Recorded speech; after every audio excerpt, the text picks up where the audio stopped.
Hello, welcome to the show. It's the Bobby Moore Stand. I'm Gary, I think, joined by Chris, Martyn, and Pete. And we're just going to have, it's a mid-season. In fact, it's international break. It's so much of an international break that England are actually playing tonight. Who knew? I didn't know. Did you?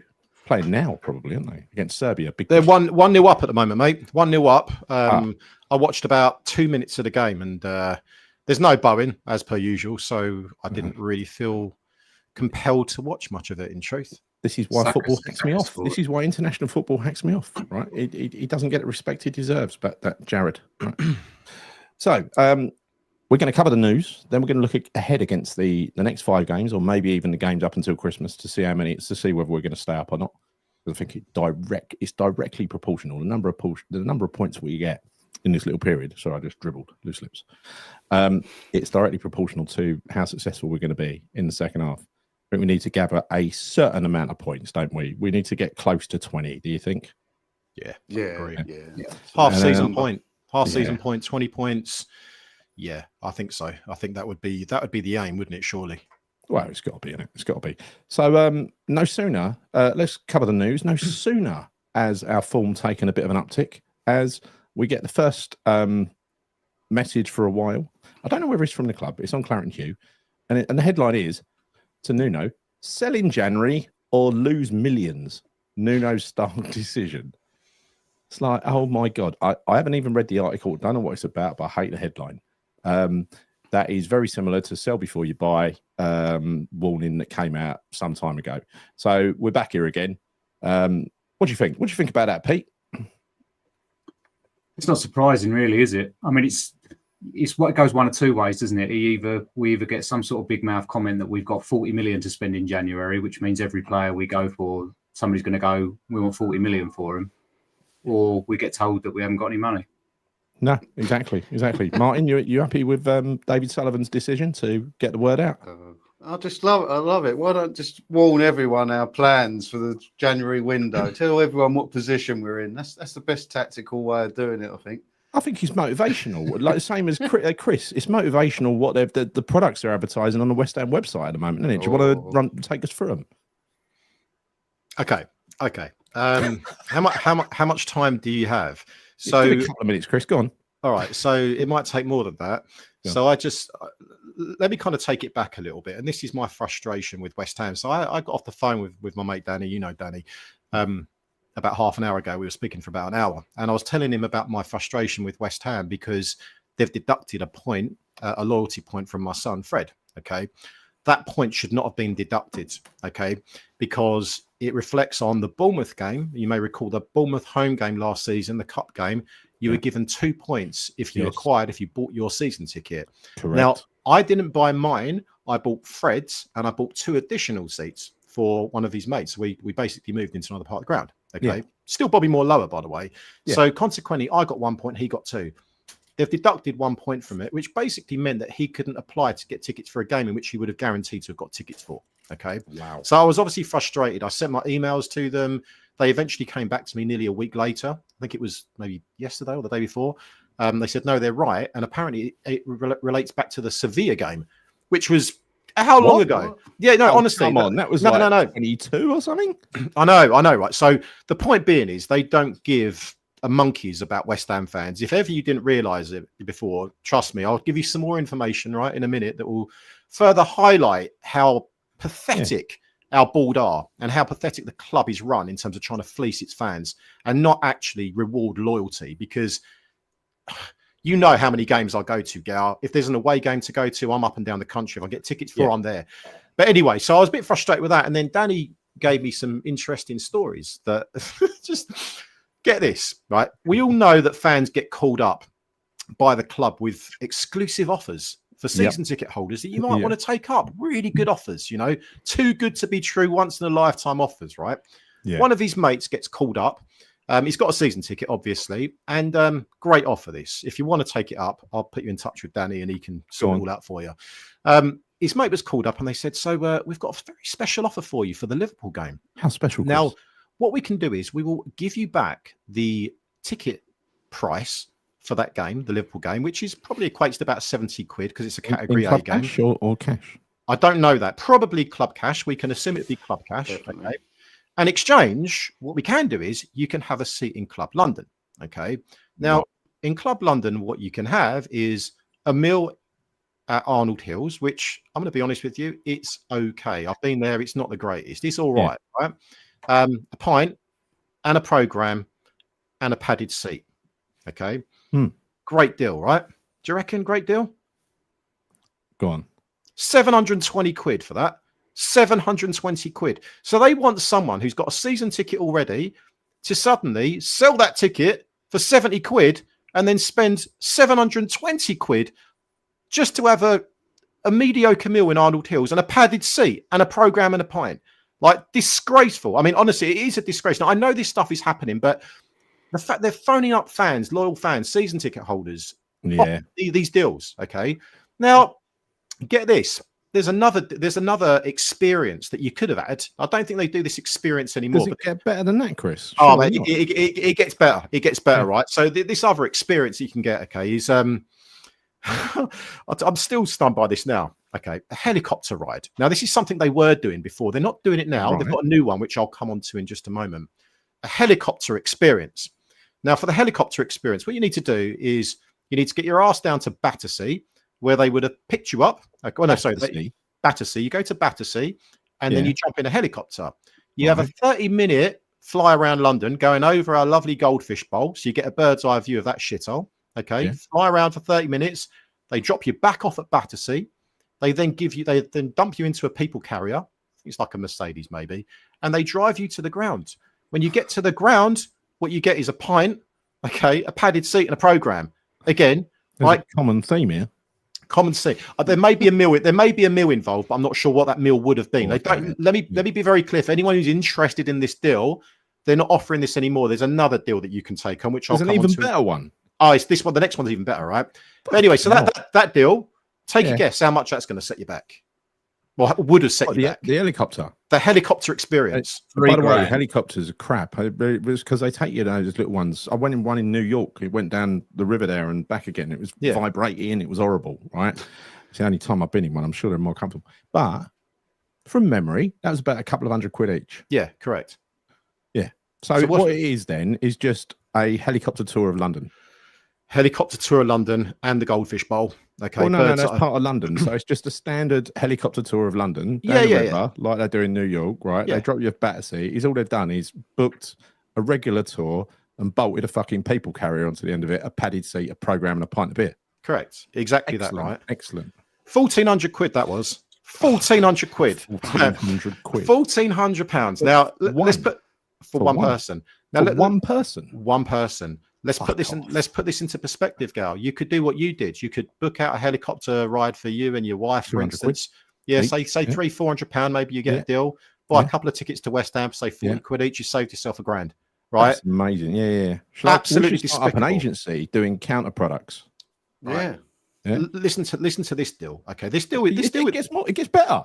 Right, so Danny just sent this to me just now. Right, I've got to read this one out. This one's brilliant. You're gonna love this one, right?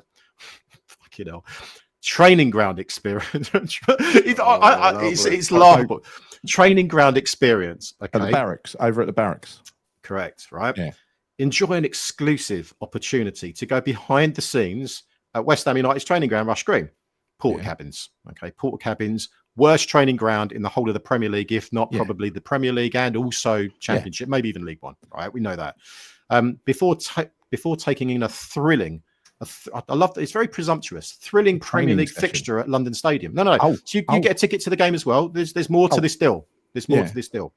So what you get? No one at the training ground when you're there because it's before a game. You're just going around the empty training ground looking at buildings. Let me get to that part, right? So what you get is a tour of the training ground facilities. So the porter cabins, the portaloos, all of that kind of jazz, right? Well, real stuff. You get a meal prepared by the first team chef in the first team dining room. So no players around or anything like that. No. They're obviously at the ground, getting ready for the game. Yeah. You get a Q&A with a Hammers legend. So presumably it's going to be a past player from probably the 80s, you know. And there'll be 50 people on this tour and there'll be one Hammers legend. Yeah. And this is the bit that I quite made me laugh. Watch a 15-minute first team training video analysis. 15-minute training video. So I'll let's never make it through 15 minutes of that shit. Let's get this right, Gal. Let's get this right. I could go on YouTube and I could watch I don't know 3 or 4 videos that they put up there. Misheard you, by the way. Meal prepared by the first team. By the first team chef for the first team, right? That's a luxury experience. That'd be a good meal, wouldn't it? You had some potato salad. What you're saying? He's saying $2.5 for that. It's pretty special. So hear me out, right? So anyway, so you got the 15-minute video, right? A video of the first team training. It's an analysis, a video analysis, right? Yeah. And then you get a VIP shuttle from the training ground to the stadium entrance. People carry, People carry out to the stadium entrance. VIP shuttle. I mean, come on. Yeah. You get a glass of champagne upon arrival. Okay. A personalized first team shirt. So I'm guessing it might have your name on the back. Maybe it might have a few signatures, possibly something like that. Come on, don't leave me. Not worth a lot. And then you get lower tier seating, probably near to you, actually, Gal. Probably somewhere near to you. Surely not a padded seat. Does it detail padded seat? It doesn't, but I would imagine it would be because, well, actually, you may not. All it says is lower tiered seating. So it doesn't say padded seat, right? It'd be in the hard seats. Double hard seats. You get how much? One minute. No. Hold up a minute. Fucking all right. You get a complimentary beer. Or wine, so only one or the other. All right. Yeah. And at half time, so forget the meal. You're not getting the Arnold Hills meal. You're getting half time Tony's pie and mash. Okay. We know how much that costs. I said that the other day. It costs like 13 quid for double pie and mash. Okay. Right. It's not a lot of money. Now for that amazing experience. All right. Yeah. Bearing in mind, just to reiterate, I would be bored shitless by the time I got to the pie and mash. Go on, give me 1,300 quid. £1,300. 100 quid to see an empty training ground, Rush Green Barracks.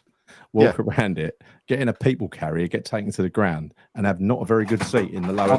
I've got this image in my head of. Do you remember when you were at school and the teacher used to wheel in a massive TV to show you? Yeah. And they put a VHS of us training in. Yeah. The tours remind me of old. Do you remember Del Boy with the Ethnic London tours and no one turned up? that would be better value. That would be better value than this. But do you know the amazing thing here is though that you think back.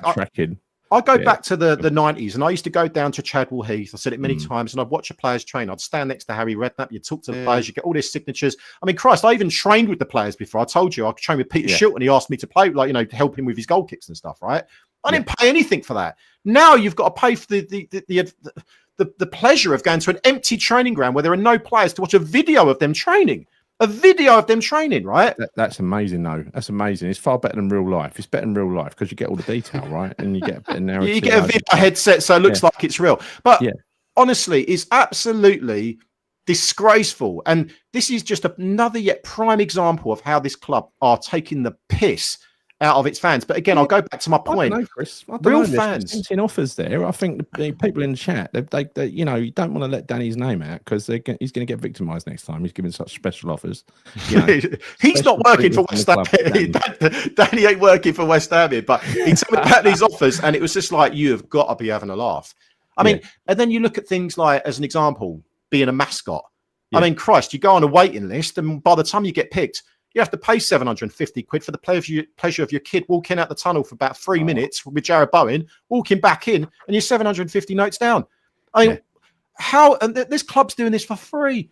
It should be for free. You're talking like Junior Hammers, for instance, right? Stick them in a ballot. If you get lucky, you're a mascot for the game. But they're charging that money. Though, I do not think you realise how many, what size of a travel operation, tourism operation we got going, because you see groups of foreign tourists. There was one away game at Chelsea. The one we went to last season, we were unlucky at. Yeah. You couldn't get Chelsea tickets for love nor money. I had to get one off Dodsey that night. In amongst the crowd was at least, I'd say, 30 young Chinese school kids in school uniform in the West Ham end. Yeah, I remember. I know they probably had the helicopter experience, mate. 1,400 quid each. Well, the Sean Whetstone, I remember at the time, actually asked the club about this, and the club said, what happened was we found out that there was this massive group of Chinese West Ham supporters in town, and they wanted to go and see their beloved club. What a load of old shit. So what do you reckon, Pete? You tempted by any of those offers? I haven't been tempted to buy anything from West Ham since Razvan Rat's onesie that came out a few years ago at Christmas. Oh, the other onesie. I don't remember that. They were selling these onesie. Oh, wow. I don't remember that. Jesus. Well, not away. They're not skeptic. When you got like Chinese kids, it don't matter about what nationality they are. These are overseas kids who clearly were on a school trip, and they somehow got 30 tickets to the West Ham away end when our supporters couldn't fucking get them for love nor money. That's the point, right? They will sell them to anybody, the highest bidder. So they do that fucking scam, that thing where they do a raffle. They pull your name out the hat to see if you're lucky enough to get an away ticket for 30 quid. Meanwhile, they ain't selling them for 30 quid. I'm sure 30 quid is in the transaction there somewhere, but it's part of a deal, right? That's how they're making the money on the away tickets. Right. So just a hunch. Club are fleecing its fans. But again, I'll go back to my point. No sensible fan is going to be spending that kind of money for that type of shitty experience. I mean, like the helicopter ride was one thing. I'm glad they've stopped doing that. But the training ground experience for 1,300 quid is an absolute liberty. And anyone that's willing to do that, I mean, the fact that the players aren't even there and you're not actually even able to watch them train is you might as well just go down the park. Yeah, I mean, that's the state of our training ground. Why would you even consider paying for that? I just no. It's a disgrace. It's an utter disgrace. Let's move on. We know it's a disgrace. Yeah, by the way, Pete is on the Stop Hammer Time audio podcast, the original and best West Ham audio podcast. That's out there. They've been going donkey's years now. Thanks, Kat. Before podcasts were a thing, right? Before they were a thing, they launched a podcast. It was very innovative at the time, very innovative. But it's actually a really good listen. Like Kat says, it always makes you laugh. Always makes you laugh. It's good stuff. Yeah. Yes. So that's the news. That wraps up the news. There's a lot of news, wasn't there? Most of it disappointing. It wraps up the news. Yeah. Great offers available at West Ham United. And if you'd like any of those offers, please email me here at the Bobby Moore stand, and I'll make sure that the relevant person is. I'll put you in touch with a relevant person so as you can blow between 700 and 2,500 quid of your hard-earned money on basically nothing. Just one more thing. I've been in the very posh seats quite a few times. I've been in, my cousin has the one, Paul, in the Forge, which is like the second from top, I think, tier. And in there, it's oversubscribed to the point where you cannot get a seat anywhere near kickoff. You just stand in room only, and they give you a voucher to get one drink. And they give you, there's no food. You have to pay for that. It's like 100 quid a head. So one drink and a program, that's all you get in there. And it's the second from the top. It's like supposed to be prestigious. It's a right rip-off. I bought the 2 padded seats for 3,400, right? Those 2 band A+, whatever they're called, seats. And then I got a call from probably that very same person announcing that they had a bargain for me. Said, how about you buy a season ticket to Club London? $5,000, right? I said, what, both? No, that's for one. It's like 10 grand. So I suppose I want 13,400. And I've been in Club London. It ain't up to much, right? It ain't up to much. It ain't worth 10 grand. I'm inclined to say it's just a wind up. Are you actually having a laugh? Because I mean, honestly, you couldn't make this up, could you? Really, you couldn't. No. I cannot believe that they've got the audacity to phone up season ticket holders. I can believe it. No, they don't even know how long we've been season ticket holders. They only started counting when we moved into this ground. It's as if the rest of it didn't matter all those years we bought them. They haven't got a clue. They don't keep records that go back as far as Upton Park. But Gal, look at it. The example I gave you of Danny's mate, right? So basically, what they're asking for in very simple terms is forget going to the game, but pay £650 more, and you can sit in a padded seat for a pint and a padded seat. That's what they're saying. Yeah, I know. Who in their right mind is going to say, fuck me, what a great deal that is. Can I have 2?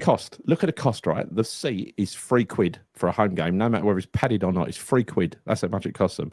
The beer costs them a £5, £3, £4. And then the programme, it costs them 20p. No one wants a fucking program. No one buys programs now. They throw boxes of programs away after every game because they can't sell the things. They just leave them by a fucking post outside. And the fucking seats are shit. I mean, they are shit. You saw the row of seats that fell over in the Bobby Moore lower. Top spec seats, Karen Brady said. Top spec. They're on the floor. On the upside, we come on here while the England game's on. It's half time. It's still 1-0. Sounds like a cracker, doesn't it? Oh, don't care. Beautiful. Yeah. Amazing. Right. So let's go on to task number 1 of 2. Now, for task 1, we're going to talk about the games remaining in the season. For task 2, people in the audience, this is going to take your involvement, and it is about we're going to go through the positions 4-4-2. We're going to go through the positions, and we're going to pick who we think is the best West Ham Premier League player ever in that position. All right, so don't list your names. Don't put anything in yet. Just have a think about it. Starting at left back, going away across defence, through midfield. It's just going to be 4 in midfield. Any midfielders don't have to have structure or formation. And 2 strikers, no matter if compatible or not, right? It's about each individual position. So let's start off talking about the games that we've got left. So coming up, we've got next in line, we've got Bournemouth away, Liverpool at home, Man U away, Brighton away, Villa at home, Man City away, Fulham at home, Brighton at home, then it's a new year. So how many games is that? 1, 2, 3, 4, 5, 6, 7, 8 games. 8 games. I think if you look at these 4 games here, Fulham, Brighton, away to Wolves, home to Forest, that's actually a run of 4 decent games. I think you pulled someone picked that out in the last show, a recent show, didn't they? So that's 4 games we could get some points. But let's have a look specifically in the next 5. First of all, Bournemouth, they got their arse handed to them last week, as we know. That's not going to happen every week. We've just beaten a Newcastle side who are in form at our place, and then we've beaten, another side in Burnley who are difficult to break down, and they play well when we beat them. So I'm not going to say we've beaten 2 shit teams. I think Newcastle, you can only beat what's in front of you. Newcastle might have had an off day, but I think we had something to do with that. Burnley didn't have an off day, but Bournemouth and Liverpool specifically are 2 completely different tasks, and they mine. Yeah, they are. I mean, Bournemouth have been brilliant. I should think that was just a blip last week. You'd expect them to be much better against us, but I don't know. We've scored 6 goals in the last 2 games. We're on fire. There's positives. We've only got half a striker, plays half a game. Yeah. The trouble with the Bournemouth game is, as well, there's not many away fans there, is it? It's not like a big away day. It's a small ground. But I think 1,000 fans can make a lot of noise in that tiny ground, though. Yeah, no, you are right. Yeah, I'm semi-positive about that game. I think we should be going there looking to get something, a draw at least. Yeah, and it all sort of suits. You look at these games, it all suits Nuno's style, doesn't it? Teams that are going to be confident to come onto us and we counter them. Oh, completely. Pete, what do you think? Well, I predicted 9 points, didn't I? They're not coming the way I thought they would have done. But I have to back Bournemouth to get the win, to get the 9 points from the previous 5 games. But right. I'd be delighted with a point. But I'll go for a win. Right. Before we go to Chris, people in the chat, what do you think? What do you predict for Bournemouth? Just say win, lose, or draw. Chris, I'm going for a draw. What are you going for? I'm going to go for a loss. I think Bournemouth are going to bounce back from that thumping they had the other day. And I fully expect that they'll come out, fighting all guns blazing. So I think we'll lose that game, unfortunately. Right. So we're getting a few draws coming. We got lose, win. Oh, win. So a lot of draws. We've got 3 draws so far. So I think that's. I think we declare it there and call it a draw because that's what I predicted, right? What me and Martin predicted. So I just think I'm quite upbeat about that. I think Bournemouth are going to have something to prove, but sometimes when that happens, they leave themselves a little bit open at the back. And away from home, I think we're more impressive. We play with a lot more freedom going forward away from home, which is strange. I have got a sinking feeling about it though. I'll have to wait and see, what I feel like one way. So let's put that. It's difficult to equate. I think there's more draws than losses and wins, or there might be more losses. I don't know. Anyway, take a draw from that. I'll tally this up, right? So you said a point from that game. Let's say roughly, the consensus is a draw, right? Yeah. Okay. All right. So it's a point from Bournemouth. Yeah. Sorry, I just spilt this red drink all over the table. I'm going to stick to it now. Whilst you're doing that, I'm going to bring up this fixture list again because I've almost forgotten them. Right. So you've got Liverpool at home. Should we do it another way rather than going through a fixture at a time and reflecting? It's going to take all night. Should we just predict what we think we're going to get from 5? Yeah, I think that'd be quicker, wouldn't it? Yeah, for sure. Yeah. So Okay, people in the chat from Bournemouth away, Liverpool at home, Man U, Brighton away, Villa at home. What are you going to get? Total number of points for those games. So new rules. I'm going to go for, I'm just going to shit or bust here, right? I'm going to go for a win against Villa, a draw against Bournemouth, and a point. I'm going to go for 5 points. Okay. Okay, United away. I kind of fancy our chances of United away. I think we might get something there. I'm going to go for a point. And I think Brighton, well, I think maybe we could. But we do okay at Brighton, don't we? So I think we could get a win there because we can't just predict all draws and losses. So I say a win. And then for the 5th game, what would that be? Villa at home. Now, that's a tough one to call because Villa haven't been great this season. But that being said, they do have a better squad than us. Yeah. So I'm going to say a point. So my guess, if I'm looking next 5 games, so that's Bournemouth, Liverpool, United. So I'm saying, well, I think we're going to lose against Bournemouth, right? So that is like no point. Nil point. All right, give you nil point against Liverpool. I'm going to one against United, a draw. 3 against Brighton. 1 against Villa. So I'm saying 5 points. 5 points. So 2 lots of 5 so far. So who's going to go next? Pete? I'll be the optimistic guy again, and I'm going to go 8 points. 8 points. I'm going to go 3 against Bournemouth, none against Liverpool, 1 against United, 1 against Brighton, 3 against Villa. I think I've just fluked it, but my original prediction was 11 points from these games. If we get 5, I'll be bang on. So, because everybody laughed at me when I said 11. Martin, what are you going for? I think there's points there. I might be being optimistic, but I think we win 2 of them and we pick up a couple of more. I'll say 8 points. 8 points, yeah. So we've got 2 optimists and 2 realists on the panel. Yeah. So, and I think the people in the chat, there's a wide array of people there. There's a lot of optimism going around. I mean, a lot of the predictions are 5, 6, 7. I don't think there's only one really low one. Hang your head in shame, Stephen Russell. How dare you do that, Claire? Give yourself a high 5. Just while you're bringing that back up, let me just put the fixtures on there very, very quickly. I just want to see what games we've got after that, leading up to the end of December. I'm not going to go through them all, but I just want to see how many there are.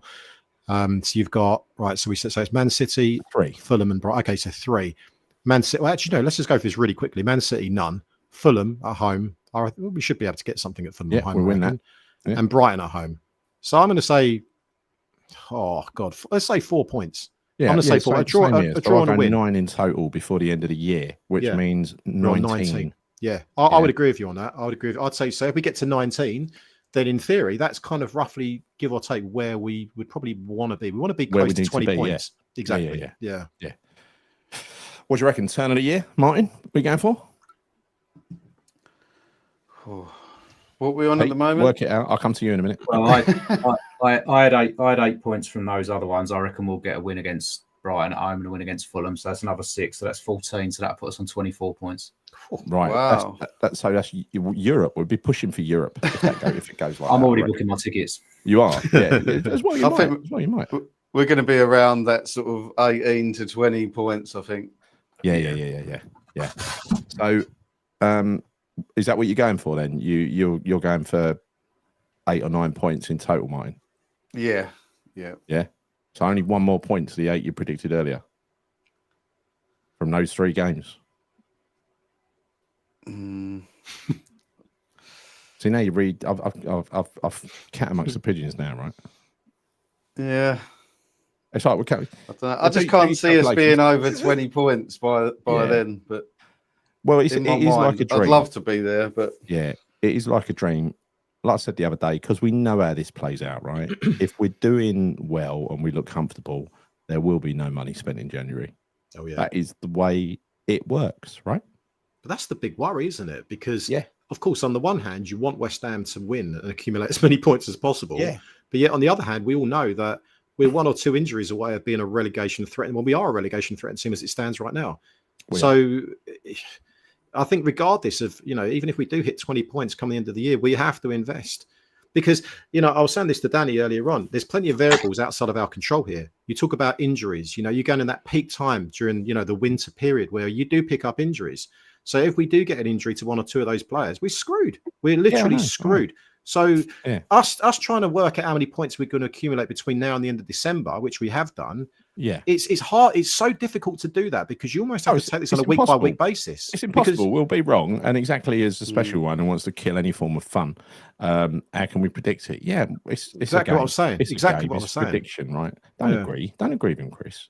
No, but he's right though. He's right. He's absolutely right because you can't. You know what I think. I look at it just one game at a time. I can't look further than that. You see how quick things change. Like 2-3 weeks ago, we was all predicting we were relegated. We've had two good results, and it's changed. We could be predicting that again in a couple of weeks, you know. But yeah, it is the slings and arrows, the swings and roundabouts of supporting West Ham, now, isn't it? Or of any club. What I've noticed with this Finalysis thing is, I'm in several groups with lots of other fans and people who were absolutely loving life a couple of weeks ago. They're now depressed as fuck. Yeah. Well, it's like it plays with your emotions terribly. Yeah. Well, let me put it out there, guys, right? So to everyone, right, to all of you, do you still, I mean, you just said, Martin, that suddenly we've won 2 games on the bounce and everyone's feeling positive again. Do you actually think that we're not that we're free from relegation, but do you think that we're going to be safe? Is that your opinion in general? Yeah, I do. Yeah, no, I think we're going to be safe now. But that you can only go on the last couple of results, can't you? I mean, after the last international break, we came back off of it, and Nuno selected the most bizarre 2 teams we've ever seen. Yeah, he did. You're right. So anything could happen this week. What do you think, Pete? You definitely think we're safe from relegation if you talk about the points you think we're going to get. Well, obviously, there's a few factors coming up as well. In January, obviously, lose both of our fullbacks to the African Cup of Nations, So that's a factor. If Nuno's allowed to spend a little bit and bring in, even if it's 1 or 2 reinforcements, because one of the things under Moyes, I think that we struggled with was that we were playing the same 11 for 90 minutes every single week. Yes. In multiple competitions, and they just run out of steam, to be honest. So, but as we all said, I thought we were all doomed. But we got to be positive, right? That he stumbled across it. He's playing Potts like we wanted him to. He's playing people in their natural positions. The 2 defenders, fucking hell, I hope they don't do drug tests on them anytime soon, because I don't know what's going on now. Something has happened, didn't it? You say that. I don't know what's happened. It's like a transformation in the body language, the ability, dare I say, of Todibo. What the bloody hell's happened to him? When did he be a decent player? Ever since he's had his haircut, Gal. Since he's had his haircut, he's been good. I heard that Nuno shaved his head forcibly. Should do that to the rest of the squad then, eh? So Kante is 6'4". And probably too young to, probably too young to start. How old is he?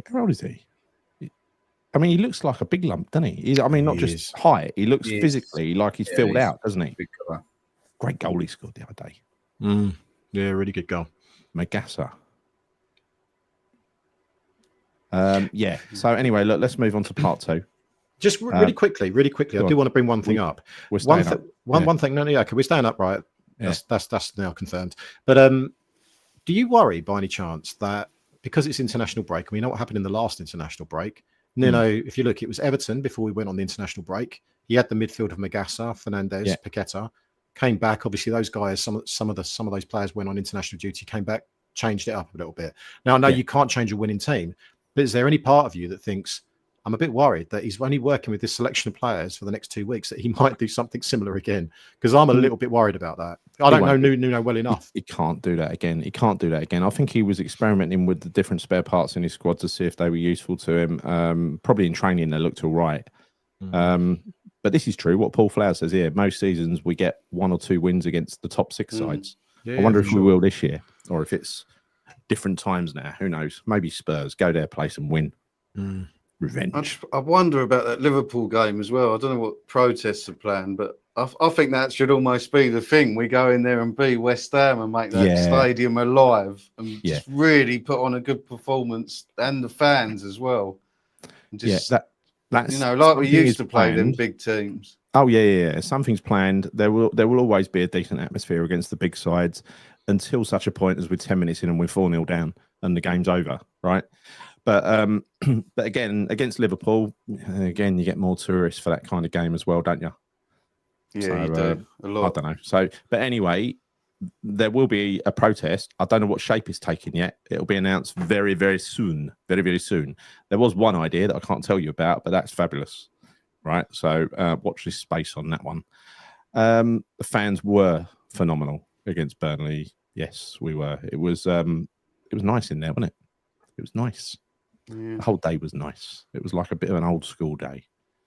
This will be our year to beat Liverpool. We used to beat them quite often at home under Moyes, didn't we? Yeah. We've had some great results. Yeah. We ain't. I don't think we've beaten them for a while, though, have we? When's the last time we beat Liverpool? Must have been a few seasons ago now. Yeah, I mean, they're leaking goals. We know that the centre half Van Dijk is seen better days, hasn't he? Mm. Yeah, he looks like he's on a downward trajectory. Yeah, I wouldn't swap him for Tadibo. no, not with that new haircut. No, that's right. Our clown strategy is yet to be refined. As soon as it is refined and we come up with a solid idea, we will share the clown strategy with you all. As we know now, to be a clown, you just need the hair. You don't really need the suit. That stands out beautifully just by itself. Multicolour wig, Posh. Yeah, all the videos from the protests, I can see that bloke dressed in that clown in all of them. Wherever you look. He sticks out like a sore thumb, doesn't he, that guy? Yeah. He does. There was 4 of them, apparently. There was 4 of them. I didn't spot the other 3, but I spotted him. The others must have had more subtle wigs on. So multicolour wig is the key, right? Luminous one. Glow in the dark one. Right, let's go on to the fun part. We're 40 minutes in. This should take about 20 minutes. We might make an hour for a change. Okay. We're talking about the Premier League. West Ham in the Premier League. Not before. We're going to take every position in a 4-4-2 and decide which player, with your help in the audience, which player deserves to be the best in that position for the West Ham Premier League best 11. All right. So let's start off in goal. Nice, easy one. I think there are 3 candidates. Correct me if I'm wrong. Robert Green, Shaka Hislop, Ludo. Fabianski, 4. Fabianski, I believe, is the record Premier League holder for appearances for West Ham. So he's got the most for West Ham goal in the Premier League. But was he the best? I just loved Ludo. I don't know. He's just such a cult hero, isn't he? I loved him. He was so West Ham. I'd always pick Ludo in that position. Ludo's getting my vote every day of the week. Every day of the week. I love him. As well. Special mention for Adrian, though, for the old glove throw off against Everton. It's classic. Yeah. That was an iconic moment to be good a West Ham keeper, wasn't it? Yeah. I think you only need to look back at Ludo's performance against United last game of the season, the 1-1 draw when he stopped United winning the title. Yeah. I've never seen a performance like it from a goalkeeper. He was just unstoppable that day. Unbelievable. Yeah. Yeah. But basically lost them the league, didn't he? It was him. That was single-handedly. That was the one where Alec Ferguson, after the game, because I think we were safe by then, and he said West Ham's commitment was obscene. Yeah. That's what it was all about in that ground, wasn't it? It's just we took them games on like they were finals. Like the crowd were up for it. Even if it didn't mean much for us point-wise, they were great occasions every time we had teams like that. Amazing occasions. No, Darren, it's Premier League. Started 92. Yeah. Which we weren't in 92. So 93 onwards. 93 onwards. So I think we covered all the best ones. So let's go left back. Always a contentious position. Now we start off with Julian Dix. We've got Cresswell, 2 of the longest servants at left back. Stuart Pearce, Nigel Winterburn. He was left back, wasn't he? Or was he right back? No, he's left back. Yeah. Who else do we have at left back? Come on, Gary, you're missing out the big one. Go on. Arthur Masuaku. Come on. Arthur Masuaku never gives the ball away. Yeah. You've got George McCartney, Paul Konchesky as well. Also, yeah. Konchesky had a great cup final, didn't he? And a great season. He did. And I thought George McCartney was very good for us for a couple of seasons as well. Yeah, he was. But he's not up there with some of those other players you've mentioned, though. He's just What does Bernard Lamar smoke? Marijuana. Oh God, blimey! Don't you remember the song? Yeah, it's going back some. Yeah, He's Oh, going back don't. some. yeah, the one that saved penalty, Jimmy Walker down at Stamford Bridge. Yeah. Pablo Amero. Was he a left back? He was Colombian left Was he? back. Was Christian Daly a left back? No, he was a centre No, half. he's a centre half. Centre back. Yeah, Yeah, David Unsworth for a season. He was Yeah. terrific for one season. he was. Got home sick, didn't he? Ilunga, Rita Ilunga. Rita. Yeah. Razvan Rat as well, the player you mentioned Razvan earlier. Rat. Pete. Of course, yeah. Special mention for Razvan Rat, just for his name. Rat, yeah. So out of all the players we just mentioned at left back, who is the best West Ham player ever? And for me, it's an obvious one. It's Dixie. Of course it is. Of course it is. Dixie all the way, mate. Julian Dix, isn't it? We've got 4 votes for Julian Dix, and we got 1 vote in the chat. You slackers! 1 vote in the chat for Julian Dix from all those players. I'm going to put this on auto, this thing, so I don't have to show the comments because I'm lazy. Right. Oh, Martin, you've obscured a bit there. Wonder if we can. Yeah. Right. So let's go into centre half. Now we're just going to have a collection of centre halves. Don't matter left back, left or right side or whatever else. Anyone that's played in the Premier League era. I think Alvin Martin made it into the Premier League era, didn't he? When did he retire? Yeah.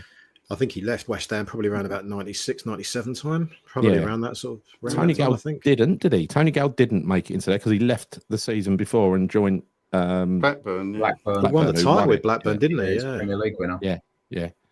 So lots of votes for Dix, by the way. Right, we want to go small. We want to go regular, tall or wide. Yeah, I'm going to take them off, Martin. I can't have them in front of your face. It's insulting. You know what I mean? Well, Martin can move to the other side like that. You'd be fine. There you go. Perfect. Right, Dawson is a good one. Dawson. Yeah. Right. Who else? We got? Tadibo. Collins. Right, Tadibo. Collins. Ginge. Right. Max Kilman. Max Kilman. He was strong. Reid for me. Matthew Upson. Rio Ferdinand. Yes. Yeah, Yes. I don't think you can base that on West Ham for me, to be honest. Well, he weren't the Rio Ferdinand he turned into at West Ham, but he was still Rio Ferdinand. He was still decent. Mine's Winston Reid. I love Winston Reid. Yeah. Oh, yeah, he was quality. Last goal at Upton Park as well. Yeah, absolutely.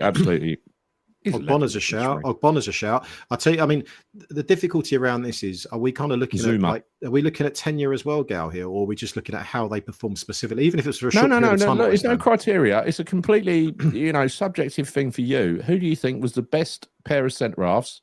Don't even have to be compatible that you think played in the Premier League. Don't matter about metrics, how long they played, whatever. Who do you think was the best one? Well, I think, I mean, obviously Rio Ferdinand definitely one of them, but then obviously he got better as he left. But one player that I don't even think's been mentioned, it was Slaven Bilic. I thought he was phenomenal. When he first signed for us, mate, he was unbelievable. He was. Absolute snip. What we paid, like $1 million or 1.5 million. He was. So when you start listing these out there, there's loads, right? There's loads. Who was that, Pete, you mentioned? I really liked Gabadon, and he had loads of injuries. Oh, yeah. His first season, he was superb for us. A great speedy centre off, wasn't he? Oggy and Collins. I think that's a good pick. Great shout, Jason's going Dawson and Winston Reid. Another good pick. Reid and Zuma. El Chico's going again. Good pick. Zuma until his knees were fucked was good. Rio and Oggy stroke Zuma. That you're playing. You're sitting on the fence with one of those. Trudge. That's not allowed. Yeah, maybe he's playing 3 at the back. Yeah, maybe. Ginge and Rio. Yeah. Bobby Moore, Mark. When did he play in the Premier League, Mark? Mark Reaper. Gabidon and Ginge. Yeah, I mean, look, they arrived together. They were great together, weren't they? Yeah. Hayden Fox. He was fantastic, especially having a slash on a bar. Hayden Fox, my God, that is a blast from the past. Lucas Neal was a right back and a fabulous right back as well. A really good captain, but he weren't a centre half. What was the guy that was from Finland? It was great. He was on loan for like 6 months. Hannu Tahinen. He was brilliant for a few months for us. I think he was only on loan. Yeah.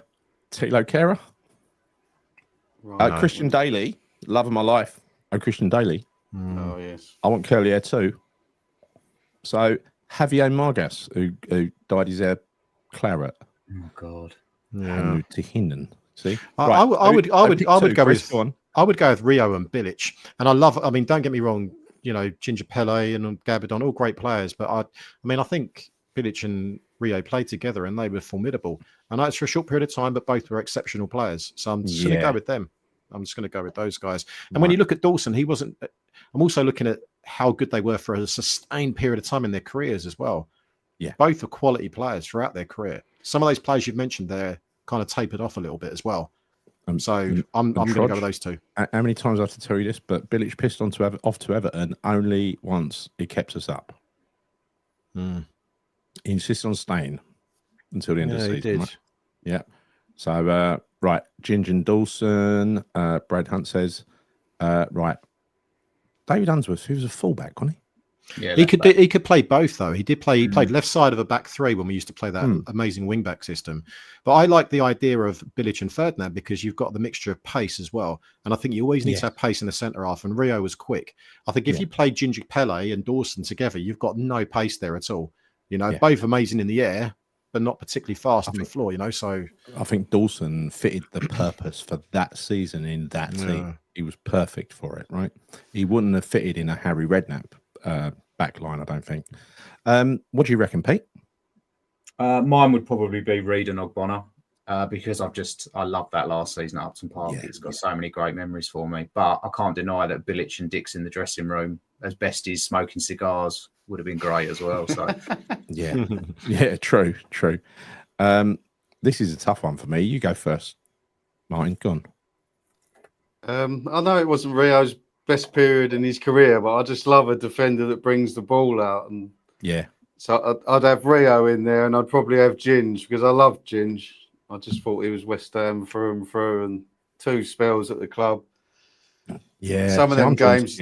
I'm drawn to Ginge. I don't think there's anybody better as an authoritative, dominant aerial player.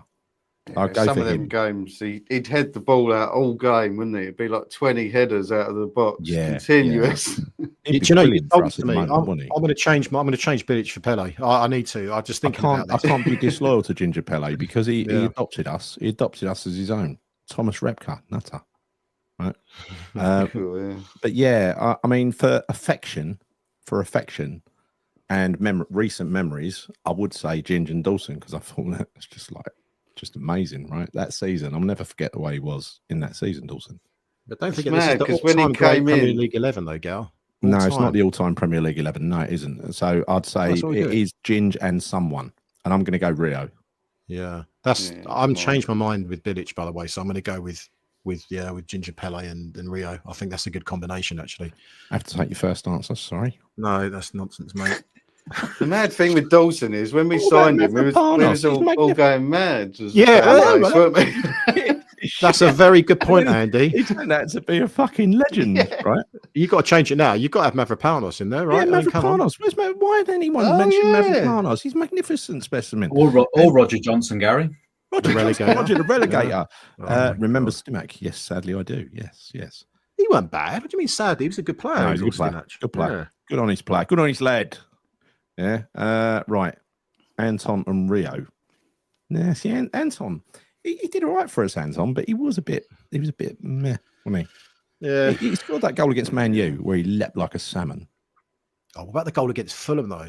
You know, the turn. Berkovic was involved in that, wasn't he? No, Yossi Benayoun. Yossi Benayoun, that's the one. Yeah, that's the one. What I'm thinking of. They all overlap when you get to my age, Chris. Right, let's move on to. We've done the centre half. Let's do the right back. So right back, top of my head, Lucas Neal. Who we got at the moment? Aaron Wan-Bissaka. We can put KWP in there as well. He's also a right back. Vladimir Soufal. Yeah. Go on. What about Schemmel? Schemmel, good call. Who else? Jenkinson did well for a season, very well. Yes. Tim Breaker, right back. Breaker and Potts. Breaker was a great player. He was. I liked Tim Breaker. Yeah, I liked him. Yeah, he's a very good player for us. Glenn Johnson. Yeah, Glenn Johnson. Faubert. Which is what he was really, wasn't it? Guy Demel. Do you remember him? Yeah. Who's the right back that came on? I think his debut. He came on as a sub, young kid. He came on against Man City. I think he ended up going to Leeds. Didn't really have much of a career at West Ham in the end. Brian, something like that. Burn. Oh Christ! Sam Byron. Yeah, Sam Byron. Yeah. He was a good player, wasn't he? Antonio was a right back. Antonio was a right back. Oh, what a shout! Yeah. If you want to squeeze him into the team, Right wing back. Zabaleta was a great right back until he completely lost his pace, wasn't he? Yeah. He's a good call. And Jeremy Ngakia. Yeah. We also had the Lightning youngster that went, Lightning guy up the right, went to Fulham, didn't he, in the end? Oh, yeah. The one. Fredericks. Fredericks. He couldn't stay fit with us, could he? Seb Schimmel's a good show. He got hammer of the year, didn't he, at one point? Yeah. I'm going to go with Timmy Breaker because I grew up and I thought he used to get up and down that line, work these bollocks off, put in a good cross. I liked Tim Breaker. You know what? I think as a high quality Premier League right back, I don't think you can do any better than Tim Breaker. No, he was a sort of all round package, wasn't he? A little bit of everything. Lucas Neal was a great fullback as well, and he's a great leader. So for that season, it was fantastic. Yeah, it's a tough one, but in terms of, I like Tim Breaker, and maybe I'm being slightly biased because I grew up watching him a lot, but I did like Tim Breaker. Yeah, Stevie Potts is a good call as well, John. Soufal, I realise why people go. The thing with Soufal is, I think he was committed like there's no tomorrow. But I don't think if you're talking about our best right back ever in terms of quality, that it'd be the one for me. Gary Breen is a good call for a centre half. So, sorry, are you going for Pete? Are you going for Breaker as well, or are you being sarcastic when you say that's a great call? Sorry, Gary Breen is a great call. You're being sarcastic, aren't you? Like, I'm being sarcastic. Yeah, right, I thought you could tell by now. Well, no, I couldn't. You just like Gary Breen's a great call. Yeah, is it really? Okay. I probably would go. I'd be tempted by Potts. I've got to be honest, but I probably would go Soufal, to be honest, because it comes at a really big time in West Ham, going on those European adventures. You know, he got assists in there. He's in with Souček. You're right. Actually, you're right. Yeah. And you got to put at least one of them in there, ain't you? I suppose. Steve Lomas, midfielder, wasn't he? Central midfielder. Yeah. AWB quality wise, a top notch performance from AWB. I don't think you could better it. I don't think we've seen. He was Hammer of the Year. I mean, how many of the others won Hammer of the Year at right back? That's a good point. How many others of those right backs won Hammer of the Year? How many did? Steve Potts won it twice. Steve Potts won it twice. Right. Yeah. Okay. I don't think I've seen a right back tackle as well as Aaron Wan-Bissaka. I've got to be honest. When he goes one-on-one with somebody, it is insane the level of tackling he's got. I'm gonna go with him. You know, I'm gonna go with him. I'm gonna revise. Do a Chris and revise my earlier answer and go with Aaron Wan-Bissaka from last season. Can't do that. Amazing. He was amazing. Can't change from your first answer, mate. So you have to stick with your first option. Sorry. No, sorry. I changed the rules for you. I'm changing for me. So I'm going to go. I'm going to go Wan-Bissaka. I know he ain't been here long, but he's very high quality. Wan-Bissaka. Remember what he did to Arsenal last year away? Oh, what a day! I can't do that. No, I mean, I think Sebastian Schemmel, yeah, Lucas Neal, or Timmy Breaker for me. I can't go beyond them. You're appealing to me emotions now, aren't you? See, it's just. I'm going Timmy Breaker. It's such a good period when I first started going. First answer. That's right, mate. I'm going with you. I'm going Timmy Breaker. Yeah, me too. Yeah. And Pete, you're going, remind me? I'm going to go with Soufal. Right. I thought you were going with Potts. Oh, no, you did go Soufal, didn't you? Yeah, no, Soufal. Oh, did Schemmel win it? I think he might have done. Won it as well, yeah, I think so, yeah. Antonio, as a right back, got player of the year. Well, as a striker, as a sort of front player, striker.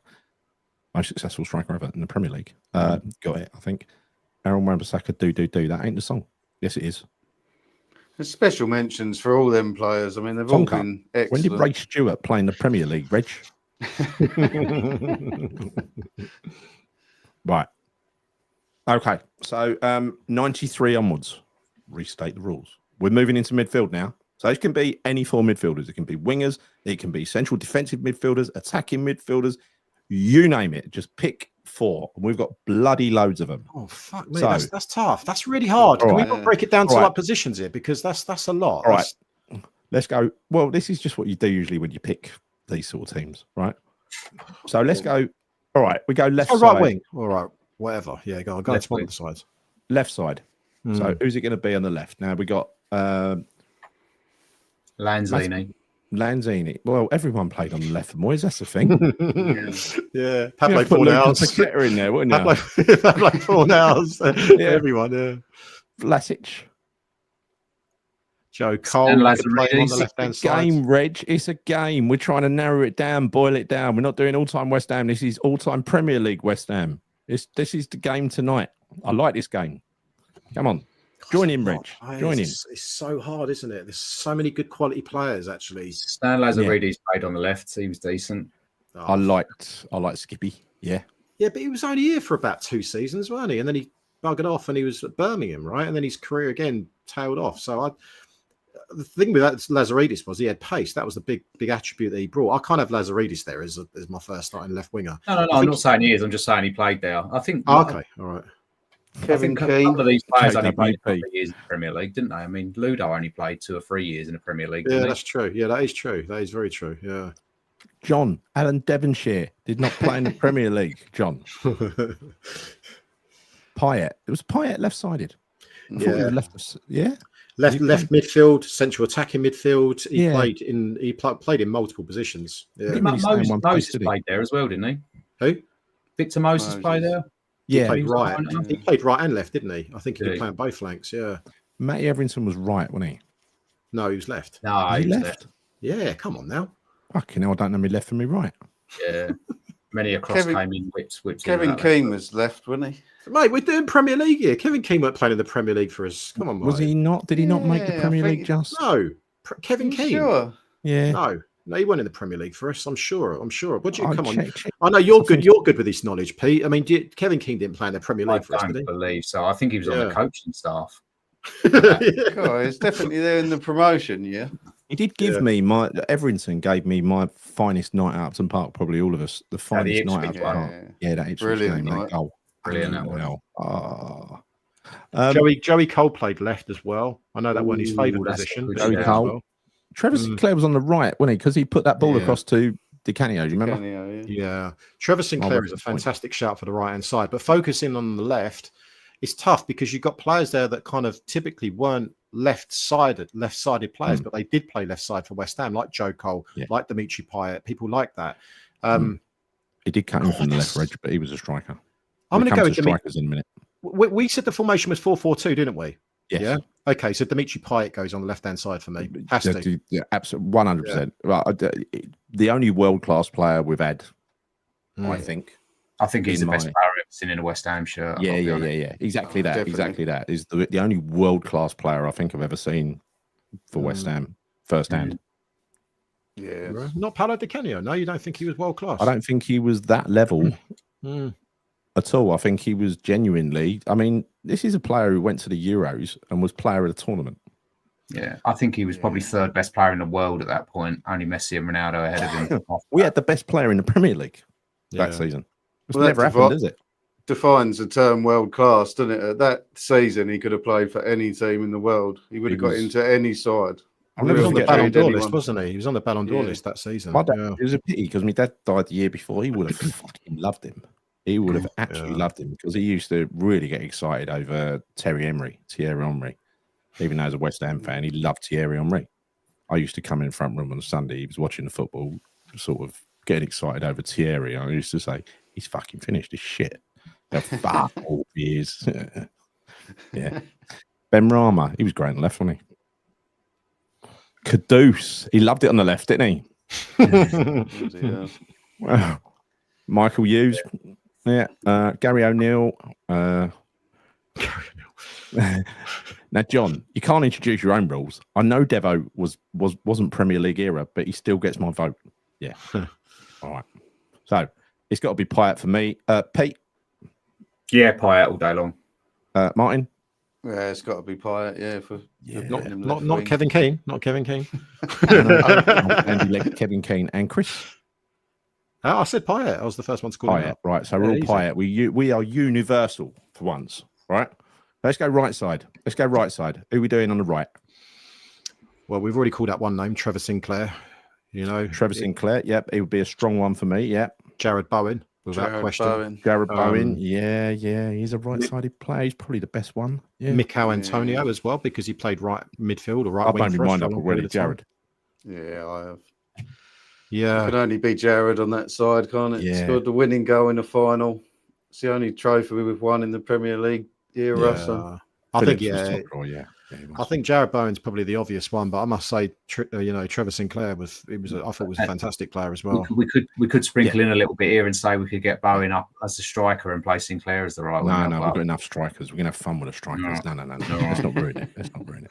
Yeah, we've got about 52 of them under the Sullivan era we can discuss, haven't we? I mean, we in the centre. So I think it's decided. Are we all going for Jared on the right?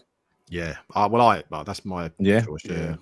Yeah. Right. Are we unanimous, left and right? Unanimous. So in the centre, we've got a defensive midfielder. That's surely an easy one. Deck. yeah, that's We're all in for Deck. Mark, The only other one I'd mention would be Scott Parker. Scott Parker, yeah, but he did go and join Spurs from us, so he loses several points for that. He won Player of the Year at West Ham. He was Three fantastic. times he won it. He He won Player of the Year as well, though. I mean, actual Football Writers Player of the Year. Oh, did he? Relegated. Yeah, Scott Parker is one heck of a shout. The team was. He was so. I mean, he was. Christ, I mean, without him that season that we got relegated, Christ Almighty, we would have got relegated even harder, wouldn't we, Chris? Badly, yeah, badly, mate, badly. Yeah. So but I think Deck again, he's gonna be world class one day. He was the best thing we had. Yeah. He's the reason we won that trophy. He was the leader, wasn't he? Yeah, it's like having two players in there. Yeah. So we've got one real attacking midfielder. Let's call it a number 10 position to fill up. So who's the number 10 going to be? There's loads of options for this. So we can go. Talking about people in their proposition, you got Lanzini. He was PFA Player of the Year as well, Parker. Wow. Wow. I don't think we've had anyone win that since Bobby Moore. He's the only player that's got relegated as well, isn't he? Winning it. Yeah. Yeah, it's a really good one. I mean, there's so many good players. I mean, we don't have to play a number 10 here, by the way. It's just a central midfielder or a 10. Because I think exactly. Because suddenly you're ruling out people like Mark Noble as an example when you're talking about playing a 10. You're talking about Mark Noble, and I'm looking at some of the players here. I mean, it's just like Michael Carrick. I mean, there's so many. So many. But would Noble make it into your best ever Premier League 11 with all this around him? I mean, you got Berkovic, who was fantastic. And you got Yossi Benayoun, who was fucking different class. Yeah. You got Lanzini, who everyone loved. Yeah. I've made my choice. I've made my choice for the 10, right? Bearing in mind, I've not got him on the left-hand side. It's got to be Joe Cole in the 10 for me. I think that was the position we would have thrived. Yeah, Joe Cole has to be. If we're playing a 10, and we've got, he's got the license to roam, and he's got someone like Declan Rice behind him. I think Joe Cole, he was wasted at Chelsea when they stuck him on the left-hand side. And I think if you would have given him the freedom in that 10 role, I think he would have been twice the player that he was, in my opinion. I think we'd have twice the career. So I'd have Joe Cole in the 10. And honestly, I don't think there's anyone that would change my mind on that. It's just, He was so exciting. I'm surprised you've gone with that because you love Lanzini. I do love Lanzini, but I don't think that. I think there's levels, and I think if you would have played Joe Cole in the 10 consistently throughout his career, I think he would have had an incredible. I mean, he had a great career. He had his career really cold because of relegation, and then when he moved to other clubs, they were not brave enough to play him in his natural position, right? Reg is going for Parker was unbelievable that season. Trodge says Parker carried us. He did into the championship. So just saying. That's harsh. That's really the guy worked these bollocks off. He's one of the only. It was there. It was there. Another one just worth a mention, just because of his output in the short time he was there. Lingard was outstanding as well. Could play that 10 role. Yeah, he was. Yes. For one season, he was different class. There's no getting away from it. A few Obsidian and Sharky's gone for Joey Cole. Benayoun, Michael Blees. I see I've got a lot of affection for Benayoun in that season when we got promoted. Man and match in the 2006 Cup final, one of the most disappointing days of my life. So Yossi Benayoun, actually, Gal, I think it's a little bit underestimated in terms of how much of an impact he had on that team, because bearing in mind we got promoted, signed Benayoun for a couple of million quid, I think it was. A key signing. Massive. To get us 9th in the first season back was huge, but he was incredible. But do you know, when you look back on Joe Cole, and I remember when he broke through in the first team, and it was like a kid on the streets playing. It was like he was playing FIFA Street. Yeah, You know, he was amazing. so good, the skill, everything about him. And I think if you would have just unleashed him in that 10 role and give him the freedom, I think We're not as strikers. it's such a shame that he never had that 10 role consistently throughout his career. I think, I'm going to go. I'm going to go for Yossi. I loved him that much. I loved him when he played for us. Oh man, you know what? I love players that run at players, and he's one of them. It's my favourite thing in football. I've said it a million times. I love players that run at players, and he just had the perfect weighted pass. He could see an opening, even when defenders in the way. You know, his vision, just like Paqueta, only better, in my view. That Spurs game, the lasagna one when we beat them. Yeah. Yossi was brilliant in that game. He scored, didn't he? And it was just immense the whole game. One of the funniest days ever. That was Lasagna Gate, wasn't it? Yeah. One of the greatest days ever. Brilliant. Really Cole Fletcher who got the other one. Yeah. What a funny day. I remember it was sunny, wasn't it? It was a lovely sunny day. And they had the shit. I'm sorry. We laughed ourselves to bits when Tottenham got the shits. Joey Cole, Carrick has not been mentioned. Yeah, I did mention him. I did mention him already. Yeah, Carrick could be versus Declan Rice in that position. He's going to lose. Yeah, not by much. Well, Declan Rice is proving more valuable in terms of going forward. I think he can play in a multitude of roles. He can play in the 6 or he can play in the 8. So in theory, he's got more of a rounded game. I think he can score goals. Michael Carrick didn't score many goals, did he? He was basically a holding midfielder, but he had one heck of a pass on him, Michael Carrick. Yes, he really did. He was an exceptional player. Yeah, he really was. Special mention to Ravel Morrison. I think he had a good 6 months or something for us, didn't he? Ashton, McAvenny when he came in was a midfielder, wasn't he? Never played in the Premier League, did he? No, was that? Was it? He went Premier League. No, he wasn't Premier League. He was before. So we're going to move on now. We're going to move on now to the strikers. So we're playing for a front two, as all teams should. So no, but before you do that, what was Pete's choice? What was your number 2? What was your choice? I would probably have gone for Parker if I'm being honest. Right. So you go for. I'd have had Declan as the box-to-box midfielder because he seems to have done that since he's gone to Arsenal, and I'd have had Parker sitting in front of the back four protecting it. Fair enough. That's good. That's a good choice. Can't argue with any of these choices. They are subjective and personal. So we've got Lampard in midfield. We did actually, and he was very good for us, Lampard. But was he the Lampard that Chelsea got? I don't think so. No. He did score some goals for us, didn't he? During that season, but I think because he had Payet around him. There's always a cloud over Lampard, weren't there? The fans never really took to him. No, they didn't, and it was unfair on him. Really, it wasn't his fault that a few people in the crowd. I argued with people in the crowd over it as well because he did get abuse, but not from many. He blew that right out of proportion. But when he broke his leg against Villa, I think there was a lot of fans that were celebrating, weren't they? Which is disgusting, really, if you think about it. Well, if you're a player, 2-0 to England, by the way, Eze scored 90th minute. Right, glad I didn't watch that. Very patriotic of you, Gal. Yeah, I know. This just Dolesville, isn't it? But anyway, I gave up England several years ago. I now wait. I'm a glory hunter. I wait until the knockout rounds of tournaments before I take an interest in England. Right. So that is quite exciting.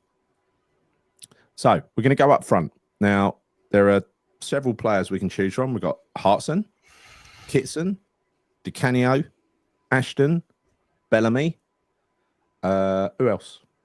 Carlos Tevez. Marko Arnautovic. Marlon Harewood. Bobby Zamora. Marlon Martin, interior designer. Demba Ba. Yeah, he just wasn't with us long enough, was he? No. Rest in peace, Demba Ba.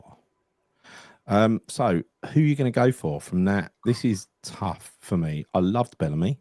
Wasn't fit very often. Sheringham played for us as well, don't forget. Yeah.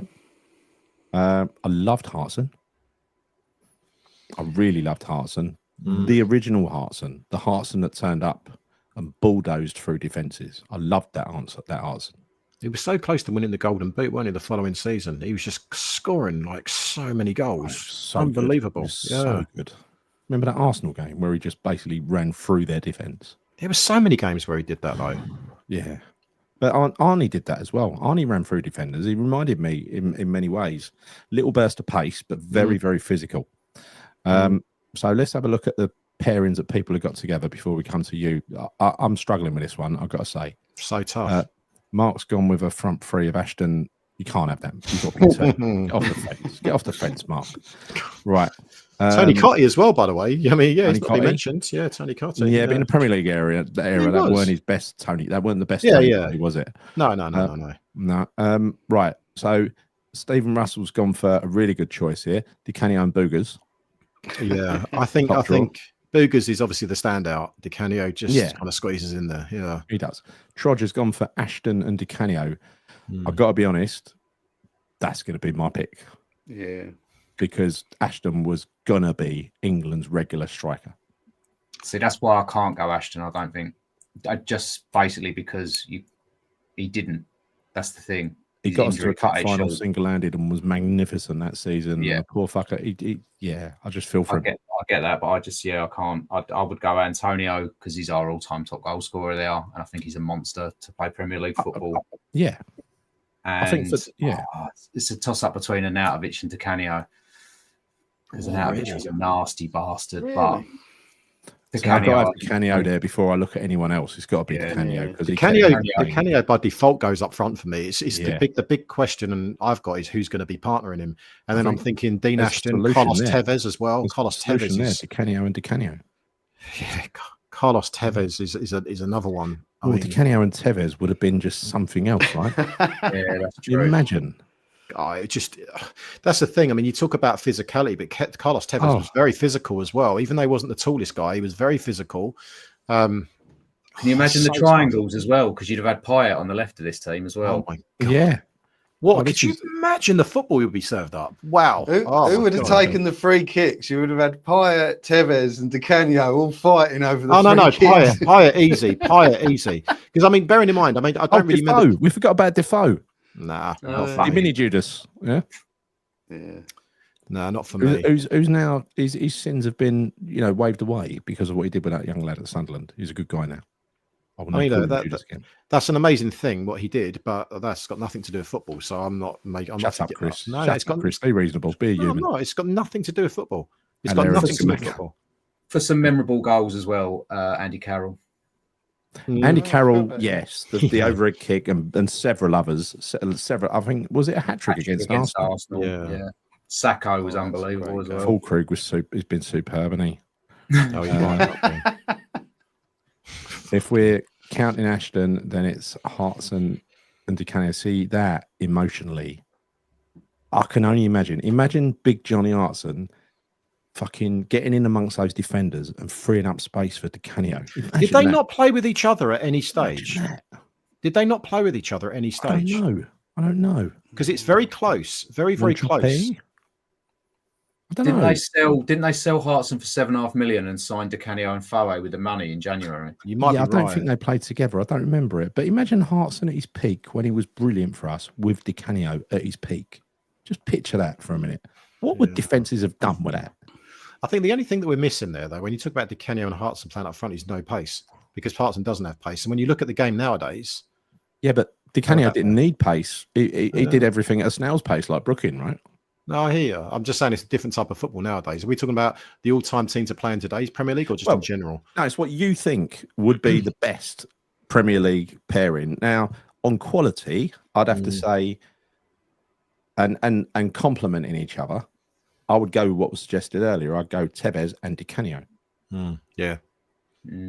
That's got it all. I think that's for me, but Dean Ashton's the other one that I keep thinking about. I love Dean Ashton. But would he fit playing alongside Di Canio, or would they be, like Chris said, a bit of a pace problem there? He went slow. That's a good point, actually, because Dean Ashton, he's similar in terms of pace to Johnny Hartson, wasn't he? But I think Dean Ashton was more clinical than John Hartson. I think he would have been.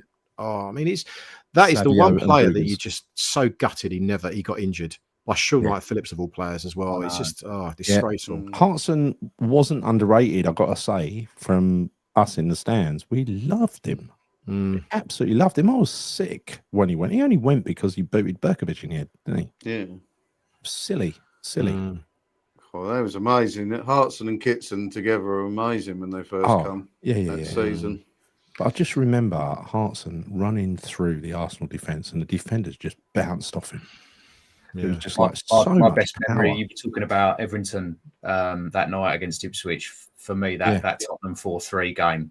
Oh yeah, Hartson and Kitson, that was up there. That is amazing. I was talking about that game earlier tonight, actually. I was there that night, and that was just unbelievable. Really windy night. I'll never forget it. Yeah. What a game to make your debut in as well. Both of the players scoring a goal on their debuts. Hartson and Kitson, incredible, wasn't it? Absolutely unbelievable. He was mentioned, Antonio. I think Pete's picked him as part of his front two. Paul. Wright and Hartson. I loved him, right? But if it was Peaky and Wright, he would have walked in. Yeah. But I loved having him for the time we had him. He's 38 when we signed him, so you know, I can't. I mean, he's an incredible striker, but I can't put him in there as my front two. It was a fun player to have in the team. I mean, it was like he said that was his best dressing room ever. He loved it. He said it's the most fun dressing room ever. Yeah. Ryan has got up in Australia, and for some reason, it's raining. What the bloody hell's happening to this world? This climate is up to spout. Chris Miles, friend of mine, has gone to Tenerife. It's pissing down. Oh no! Yeah. Roof's leaking. So who are you going for? Final decisions, Chris? I'm going to go with Di Canio and Tevez, and the only reason I'm not going with Dean Ashton, and it pains me to say this, is because sadly he didn't have a career really. So that's the only reason. Had he had a career, it would have been Di Canio and Ashton, but I'm going to go Di Canio and Tevez. Yeah. Right. I'm going to join you in that because of the quality, and I do believe both of them are top Premier League quality. It'd be outstanding with them and what we've called behind them. I mean, my God, we'll go through it again in a minute. Claire's mentioned this several times, actually, that 4-3 game. She loved that game. Yeah, special game. Yeah. Special mention for Ian Dowie. Now, Claire's just come up in the chat. You know, we never mentioned him as well. We never mentioned Dowie. Yeah. Oh, Ian Dowie was there. He got runner-up player of the year for effort. Basically, it's like for when you get an award for participating, isn't it? Yeah, most improved player that you give out to young kids. You know, it's just like... Did you know this? I heard this the other day. I listened to the Winston Reid interview on the West Ham channel. In his first 2 seasons, KUMB voted him as the most improved player 2 seasons running because he said when he arrived, he was shit. Bobby Zamora. No, Winston Reid. Oh, I thought you were talking about Bobby Zamora still. But no, but it just goes to show sometimes it takes a while for a player to get warmed up to the Premier League because when he did, he was being linked with Arsenal and everyone, wasn't he? Yeah, but don't you remember when he came to his first season, he couldn't get into the team, and when he did, people were like, "No, he's no good." Yeah, and exactly. Yet he came off the back of a really good World Cup from memory with New Zealand, but he weren't great at all. In fact, I thought he was pretty woeful. But he went down to the Championship. And then he was really good in the Championship, and then he basically moved his career onto another level when he came back into the Prem. So, I can see why he was the most improved because he wasn't great to start with. Did you also hear that fact in that interview, Gary, where they said that because he signed an 8-year contract, didn't he? Yeah. And then he did his knee in, and they said that if they hadn't have come to an agreement on his contract when he left, his last season at West Ham would have been the Europa Conference final. Wow, really? That's how long that contract was. Bloody hell. I didn't listen that far in. I was doing something else. Bobby Z, I really liked him playing for us. My dad never liked Bobby Z. He every goal he scored, he put down to a mistake, like it bounced off his head or something like that. Right? There were quite a few. To be fair to your dad, there were quite a few goals that Bobby Zamora scored like that. There really were actually. And he scored a cracker at Ipswich though as well, didn't he? In the 2, wasn't it? There was 2 at Ipswich, wasn't there? But you're talking about the one that was with the ball over the top, yeah. That was that's really underrated. That goal is massively underrated. He scored a belter against Everton as well, way outside the area. I remember that in the Great Escape season. Scored a really good goal in. Can you imagine? Can you imagine if social media was buzzing when Ian Wright came to us and played for us? Imagine how much fun it would have been. He was a real character, wasn't he? Yeah. Suka and Radicchoyu, they were brilliant, weren't they? They were brilliant. But both were almost world class for their countries. Yeah. I mean, Davor Šuker was unreal. He was unbelievable for Croatia, and Florian Radicchoyu was amazing for Romania in the World Cup in '94 in USA. I remember. We'll come to this in a minute. We've got to have a manager to manage this little troop of players we put together. God, wow. Okay. So we'll do that in a second. We'll do that in a second because there's only a few competitors. Right. Let's go through the team then. So Martin, what was your pick? Your 2? Definitely Di Canio. Yeah, and Do you know what? I can't. and I think Antonio's got to be in there because that's a good he choice. scored. You He can't scored knock the it. most goals. Yeah, Their can't job's knock to it. score goals, and he's scored the most Premier League goals. What's his goal per game ratio versus some of the other strikers that we've mentioned, though? Because bearing in mind, I know what you're saying. By the way, I totally get that as well. Because he would be. It wouldn't be right if if someone didn't pick Antonio. Never. Yeah, So totally. I think that's right. I think that's a Hey, good. I've gone Antonio and Di Canio as Oh, well. you've Antonio Di Canio. See, I think that would have been a similar thing to Hearts, similar effect to Hearts and Di Canio. It's just that Antonio, when he first came here, had pace, so that had probably been a more effective double act. And he always bashed up. Imagine him bashing up the centre halves and freeing up Di Canio to take the piss. Be a good combo. Yeah, definitely be a good partnership. Yeah, it would be. David Kelly. Whoa. Yeah. Right. So look, there's two players. I'm going to go for Di Canio and Tevez. Yeah. And Chris, what was your final two? Well, Di Canio and Tevez, yeah. And Pete, what was your final two? Antonio and Di Canio. Right, brilliant. Good choices. So let's kind of summarise it. I know we've got some variants in there, but let's go from back to front. We've got Ludo in goal. We've got Julian Dix at left back. Doing this from memory, help me out. Right back, who did we agree on? Ginge. I went with Timmy Breaker. No, Tim Breaker. Yeah. Right back. Tim Breaker at right back, Julian Dix at left back. In the middle, we had Ginge. I think that was a common denominator. And who else? Rio. Winston Reid. Rio was Reid one. and O'Connor. Yeah. Reid and Ogbonna, Winston Reid. Yeah. Any of those would be all right. But let's just pick a couple just for the sake of the team. Let's go Ginge and Rio. And then let's move into midfield. We've got Declan Rice, obviously. On the left, we've got Pyatt. On the right, we've got Bowen.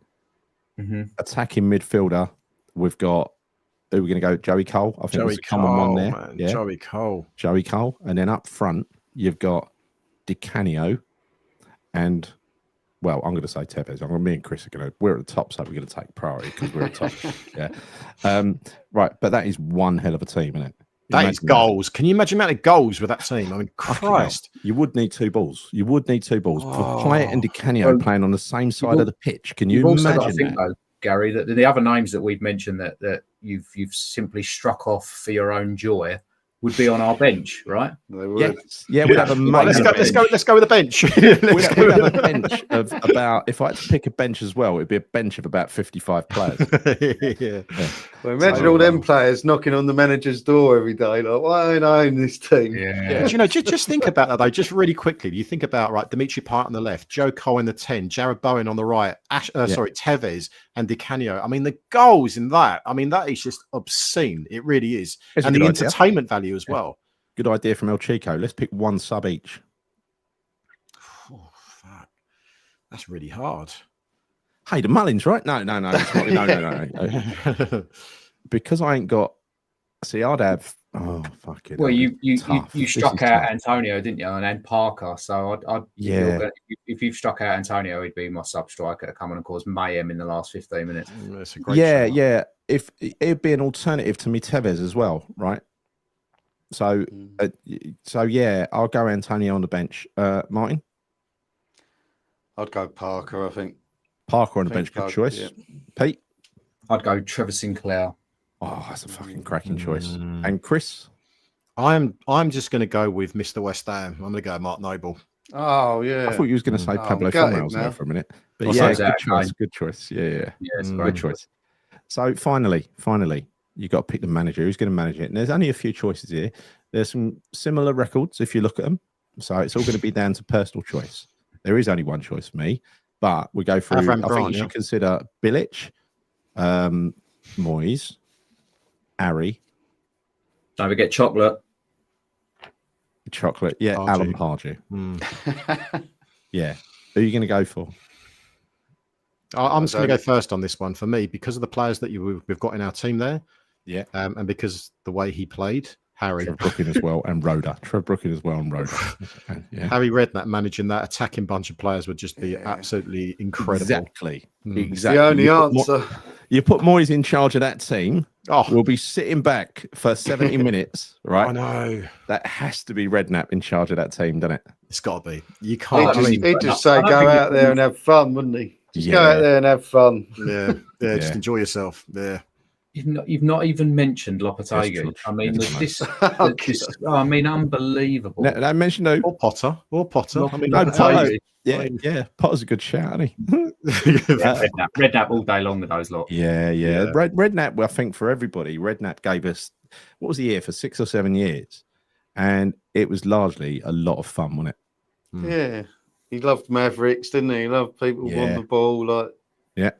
He signed so many random players as well, and exciting players. And Rigobert Song, TT Kamara, Hayden Fox. Who else? He knew how to find the gem, though, didn't he, Gal? He really did. Yes, he did. He did. He made a few mistakes, but he pulled out some absolute crackers as well. Yeah. He listened to our recommendations. Yeah, he did actually. He did. I won't give him that. Not Curbs, definitely not. He was a bit dull, wasn't he? But he did manage a great escape team. But I credit Lucas Neal more with that, bringing that team together than Curbs. I think we just would have got relegated if it was Curbs. How do you think? Right, so with that team, do you think we would like seriously compete in terms of like winning the title with that team? Pyatt wouldn't get picked by Moyes. You're fucking right, actually. He probably wouldn't. Yeah. Sorry, do you think that we would win the Premier League with that team? Let's say in this season, as an example, this season, would we win the Premier League with that team? I know you don't typically play 4-4-2s or whatever, right? But with that, I think we would. You know, I think we would, because I just, as long as that team could stay fit for all the matches, I think we'd win the Premier League. I'd say no. I'll say no, simply because Julian Dix wouldn't finish many games. Who wouldn't? Julian Dix wouldn't finish many games. No. This is hypothetical, right? This is a fit Julian Dix we're talking about here. One that never gets a card. One that never gets a card. I'm talking about VAR. The first version of Julian Dix, the first version. Oh yeah, it'd be sent off, of course, but he never trod on John Spencer's head. He didn't mean it. He had to put his foot down somewhere, Pete. It was innocent man. The reason with all these attacking players, the one caveat for that is that Declan Rice can do the job of two in midfield, so I think he'd be all right helping that defence out. That is true, and that's exactly what I was thinking as well, because he did it for 2 seasons at least with us. Do you know one player that's called out here actually that we never even mentioned? I know it was a really, really short stint, but he got me really off my seat. Was this guy here, Hugo Porfirio? Great little player. Yeah. His goal against Wrexham, wasn't it? Was it Wrexham? Yeah, in the snow, wasn't it? When yeah. I think that's the last orange ball I remember us playing with, proper orange ball.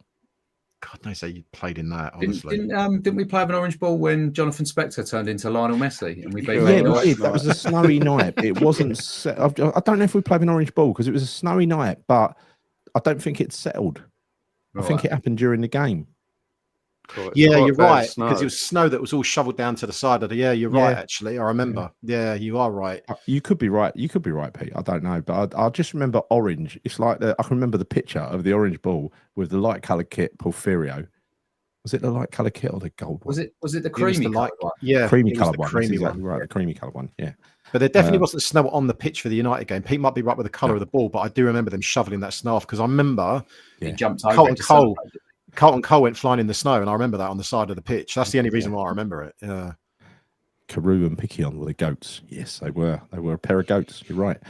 Danny, the Cruz Carvalho, Danny, known as AKA Danny. Diamante, good little player. Good player he was. Samasia, boo. We could do another. We could do this another time. We talk about the most the team that really could have performed so much more. You know, like as in. I don't know. I mean, some of those players, like when you look at people like Samasia Boo, come for like 200 grand. There's so many players that you think, Christ, absolute rough diamonds that did quite well for us, and you never would have expected it. Well, I'll tell you what. There's a couple of things we can do here as well. The hardest West Ham 11 would be good of all time. Yeah. Another striker we forgot, Gary's Marlon Harewood. No, he was mentioned. Marlene Martin. He was mentioned. Interior designer. Yeah. Do you remember that story? He was he had a girlfriend and a wife, and his girlfriend was watching Sky Sports one night, and she sees Marlon on the telly playing for West Ham, and she goes, "That's my Marlene, my Marlon, right?" And he's basically been giving out a calling card, Marlon Martin, interior designer.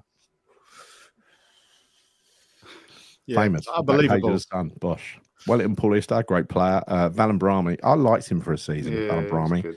Franco, yes. Brian Montenegro, legend. Anyway, look, let's leave it there. That was a really fun game, actually. I like that. Good call, Pete. Good for an international break. Kept you away from a boring 2-0 win against Serbia. Was that what the result was in the end? 2-0? Yeah.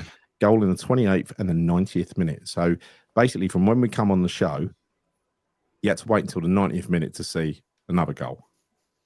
And you know what? Also, Jared Bowen didn't come on as a sub, so I'm glad I didn't miss. I'm glad I missed it. Yeah. Fuck Tuchel. Gonna fail anyway. I mean, look, I'll be a mad England fan when we get to a tournament final and we're in the knockout rounds because I'm a glory hunter, like I explained earlier. But do you think it's going to work with Tuchel? Truth is, I just don't know. I genuinely don't know. I think there are better teams than us. I think there's this disease with England managers where they have to pick. They literally have to pick. They're obliged to pick Champions League players and fucking no one else.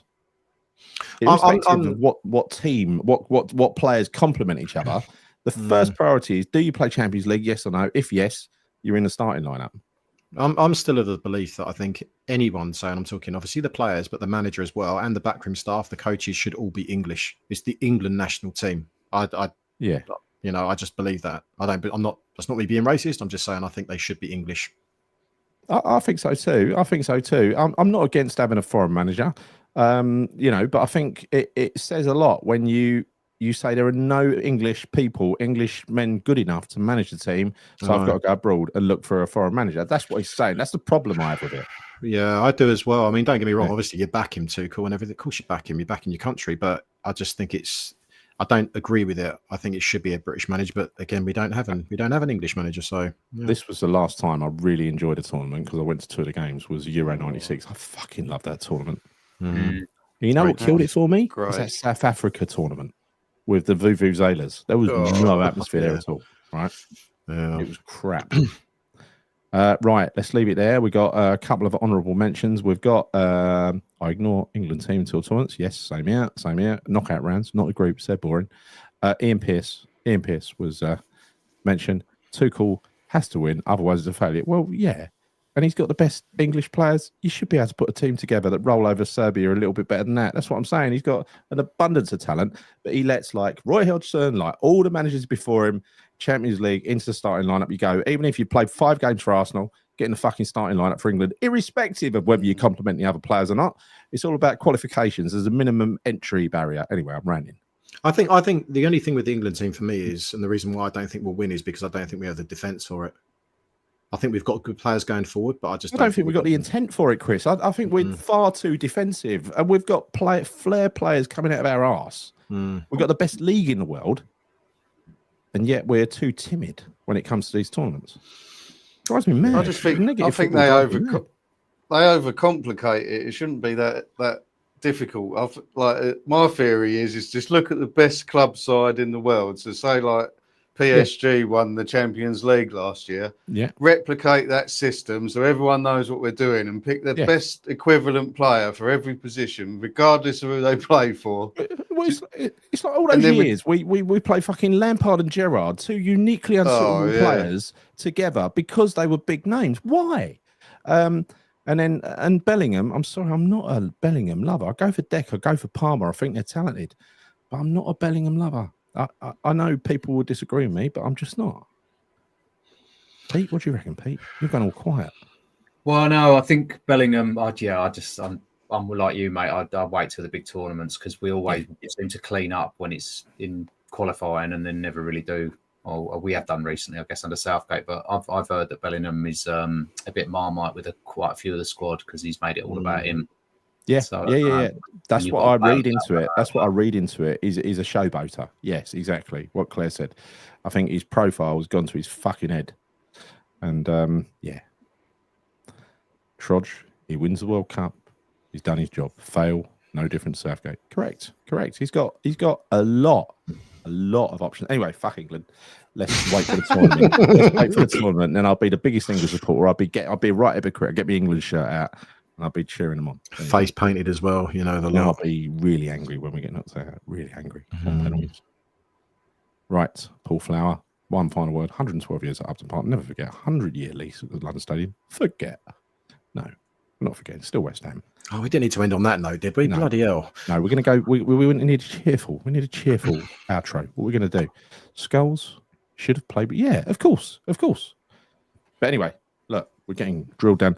The last time that 96 tournament, the football we played under Venables, who was a very similar manager and character to Harry Redknapp, in that he let attacking players flourish. He didn't put restrictions on them. Different defensive duties. Different era of football, though. Yeah, different styles of football nowadays. I don't care. Just saying, it was my favourite era of football. Yeah, me too. One of them. Yeah, me too. Yeah, that's the way football should be played, isn't it? It is supposed to be entertainment, isn't it? I love a 4-4-2, Gal. Love a 4-4-2. I love a 4-4-2. Yeah, big man, little man up front, crosses into the box. Position of maximum opportunity, as Sam used to say. That's the far post, by the way. The Pomo. Right. Get the ball to the position of maximum opportunity. Right. Anyway, let's do it. Let's finish up. Thank you, Pete. Thanks, Martin. Thank you, Chris. Thank you all for watching. Thanks, Claire for keeping. I call her Claire for keeping order. The security man in the door. Thank you for all your comments. Thanks for watching. See you soon. Kia ones.